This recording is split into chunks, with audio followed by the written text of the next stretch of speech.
am here because of your grace. I am here because of your love, Lord Jesus. I am so thankful for your grace abounds to me. I am here because of your grace. I am here because of your love, Lord Jesus. I am so thankful for your grace abounds to me. Thank you, Jesus, Jesus, Jesus. Thank you, Jesus. It's only by your grace that I could live today. Forever I will praise your name.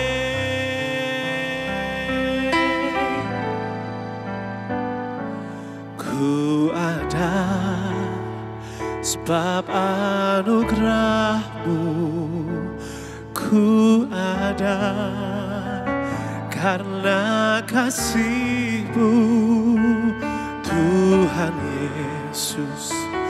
Ku berterima kasih buat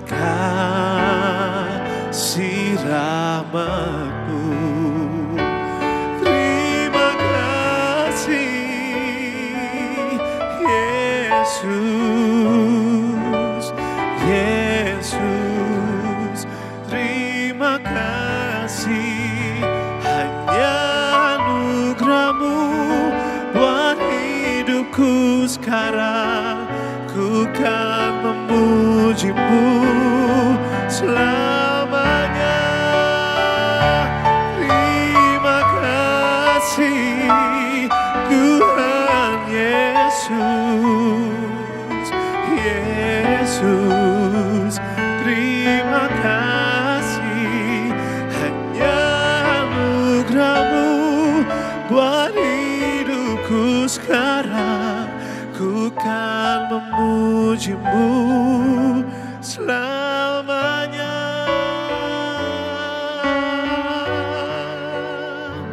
Ku kan memuji-Mu selamanya.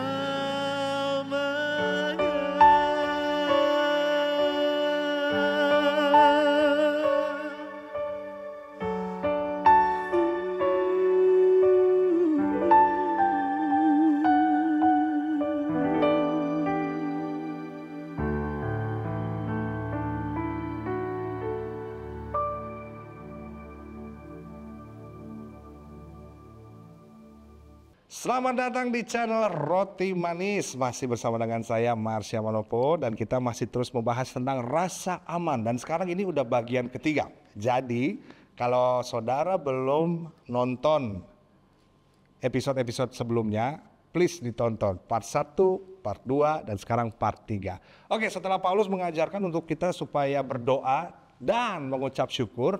Nah, ayat berikutnya menarik. Apa yang Paulus ajarkan supaya kita memiliki rasa aman yang sejati, damai sejahtera yang sejati. Filipi 4, kita terusin ya teksnya ya. Filipi 4 ayat 7 sampai 8. Oke. Filipi 4 ayat 7 sampai 8 bilang begini. Ayat 7-nya terlebih dahulu. Damai sejahtera Allah yang melampaui segala akal akan memelihara hati dan pikiranmu dalam Kristus Yesus. Nah, sampai situ dulu saudara. Damai sejahtera Allah yang melampaui segala akal. Nah, perhatikan baik, ini bukan damai sejahteranya kita loh. Tetapi ini damai sejahtera yang Tuhan punya, Dia kasih buat saudara dan buat saya. Makanya itu melampaui segala akal. Aduh, keren banget ya. Ketika Tuhan yang kasih damai sejahteranya buat kita. Untuk apa sih? Itu yang akan memelihara hati dan pikiranmu dalam Kristus Yesus. Kita sadar gak sih kalau manusia itu sangat bermasalah di hati dan juga di pikiran. Aduh, kita sadar banget itu hati dan pikiran kita tuh, pikiran suka berisik, suka mikirin yang enggak-enggak. Tapi hati tuh ya, aduh, hati tuh suka panas, emosi, hati tuh suka gelisah, takut, khawatir. Kita sangat bermasalah dalam hati dan pikiran. Nah, di sini dibilang, Paulus bilang bahwa damai sejahtera Allah, Tuhan kasih damai sejahteranya untuk kita, untuk memelihara hati dan pikiran kita, saudara. Nah, pikiran kita tuh kadang kita nggak mau submit atau tunduk di dalam rencana yang Tuhan berikan di dalam hidup kita. Kita percaya apapun yang terjadi dalam hidup kita, semua tuh ada di dalam tangan Tuhan. Benar nggak sih? Semua ada di rencananya Tuhan dan atas seizin Tuhan juga.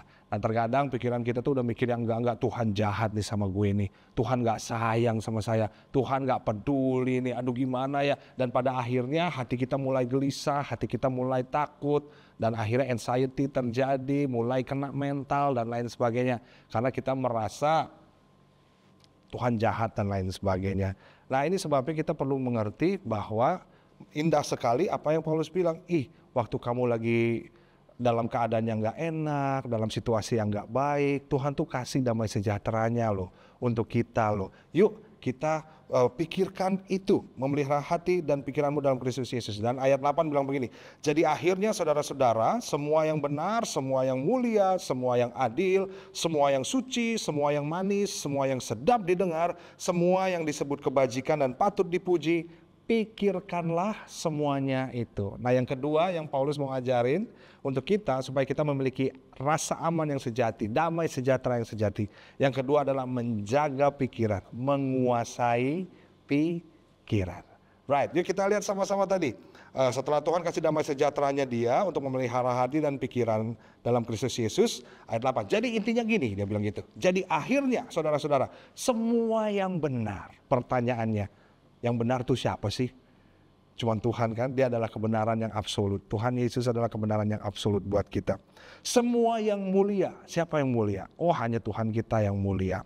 Semua yang adil. Nah ini, kita ngerasa kadang kita adil padahal, waduh, manusia sangat transaksional. Sekali lagi, cintanya itu terbatas. Pernah dengar ini nggak teman-teman? Kalau lu jahat sama gue bisa lebih jahat dari lu. Wih, sedap. Atau gini, dulu dia baik sih, waktu gue lagi minta tolong, dia nolongin gue. Nah sekarang karena dia lagi gantian keadaan nih, dia lagi butuh pertolongan. Akhirnya ya udahlah, gue tolongin dia lah. Abis dia baik sih. Nah itu manusia tuh berpikir adil. Tapi adilnya manusia tuh seperti itu. Padahal adilnya Tuhan gak seperti itu. Adil buat Tuhan adalah waktu kita jatuh dalam dosa, Tuhan Yesus turun ke dunia, mati di kayu salib untuk menyelamatkan saudara dan menyelamatkan saya. Waktu kita percaya oleh karya penebusannya, itu yang membuat kita diselamatkan. Dia menanggung setiap dosa dan kesalahan kita di atas kayu salib. Nah itu adil buat Tuhan. Artinya apa? Ya artinya kita nggak adil, cuma Tuhan yang adil. Pikirin sesuatu yang adil. Sehingga ketika dunia memperlakukan kita tidak adil, kita tidak mencari keadilan di dalam dunia, tetapi di dalam karya Kristus di kayu salib. Kita lihat keadilannya Tuhan di situ di dalam hidup kita. Kasihnya Tuhan yang begitu besar dalam hidup kita. Menarik ya? Semua yang suci, jelas Tuhan kita. Dan ini yang indah juga, semua yang manis. Aduh saudara, cinta Tuhan itu lebih manis dari apapun juga. Lebih manis daripada buat teman-teman yang pernah dijahati oleh orang-orang tidak bertanggung jawab ya. Atau oleh mantan-mantanmu yang pada akhirnya meninggalkanmu. Aduh, cinta Tuhan itu jauh lebih manis daripada itu. Gak ada cinta yang lebih manis daripada Tuhan.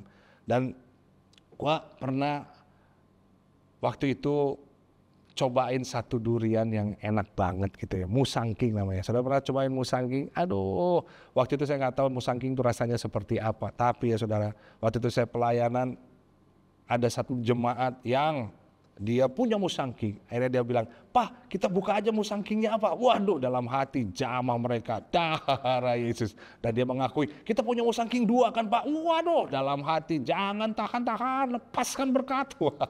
Dan puji Tuhan, dibuka loh itu musangking. Nah saya coba itu musangkingnya saudara. Pertama kali saya coba durian musangking, rasanya enak banget. Sejak saat itu musangking menjadi durian terindah dalam hidup saya, durian termanis dalam hidup saya. Aduh, manisnya tuh enak banget lah saudara, enak sekali. Waktu pulang ke Jakarta, ketika ditawarin durian Petruk, apa itu durian Petruk? Jadinya nggak seindah itu saudara. Nah, kalau cinta Tuhan adalah yang terindah dan termanis dalam hidup kita, dunia mau tawarin apapun juga, kita mah nggak akan mau. Dan kita nggak akan terpengaruh karena kita tahu bahwa cinta Tuhan yang termanis dalam hidup kita. Setuju ya saudara ya? Indah sekali. Nah, kita harus bukan hanya sekedar tahu, tapi kita mencicipi, merasakan, menikmati manisnya cinta Tuhan. Dan Paulus juga membagikan di tempat ini, di surat ini, bahwa memang semua yang manis, cinta Tuhan itu manis, semua yang sedap didengar, semua yang disebut kebajikan dan patut dipuji, pikirkanlah semuanya itu. Intinya kita memandang hanya Yesus saja, pikirkan hanya Yesus saja. Cintanya yang manis, keadilannya, kesuciannya, kebenarannya. Makanya itu yang membuat kita bisa terus memiliki rasa aman. Contohnya gimana Pastor? Misalnya saudara mengalami penolakan entah dari keluarga, entah dari siapapun juga. Ketika saudara memandang Kristus, memikirkan kasih Kristus, saudara akan mulai rasa aman. Kenapa?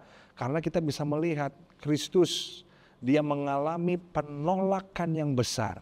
Bayangin aja, dia ditolak sama manusia, ditolak sama murid-muridnya. Bahkan ketika dia mati, ketika dia di kayu salib, dia bilang, Elohi, Elohi, lama sabatani, Allahku kenapa engkau meninggalkan aku? Bapa menolak dia, memalingkan wajahnya dari Tuhan Yesus karena dosa dunia jatuh kepada Tuhan Yesus. Dan kita bisa melihat di situ, itu pertama kali Tuhan Yesus panggil Bapa itu Allahku. Biasanya dia panggilnya Allahku. Tapi kita lihat dia mengalami penolakan sedemikian rupa. Supaya apa? Supaya saudara dan saya mengalami penerimaan yang besar dari Bapa. Nah, waktu kita memikirkan itu ya saudara ya, waduh itu sih indah sekali. Ada rasa aman. Nah, buat teman-teman yang masih single sampai sekarang, kalau ada orang yang ngeledekin teman-teman, wah lo sampai sekarang udah umur berapa lo masih single aja. Nah kadang tuh kita ngerasa, aduh gak aman nih, gimana ya, siapa aja boleh deh. Pada akhirnya begitu teman-teman, akhirnya kita ngerasa rendah diri, gak laku lah dan segala macam. Tapi kalau kita taruh rasa aman kita, rasa berharga kita sama Kristus, wah lo mah gampang bisa jawab ke orang yang ngeledekin lo. Apa lo bilang? Single sampai sekarang? Biarin. Coba lo siang-siang pergi keluar, lihat matahari meskipun sendiri tapi tetap bersinar. Ada rasa aman di dalam hati, betul kan? Ya karena kita percaya, kita dihargai, kita dibela, kita menjadi anak yang dikasihi, kita diangkat sama Dia. Wow, menarik. Oleh sebab itu sekali lagi pikirkan Tuhan saja, menjaga pikiran kita, menguasai pikiran kita hanya kepada karya Yesus saja buat saudara dan saya, right?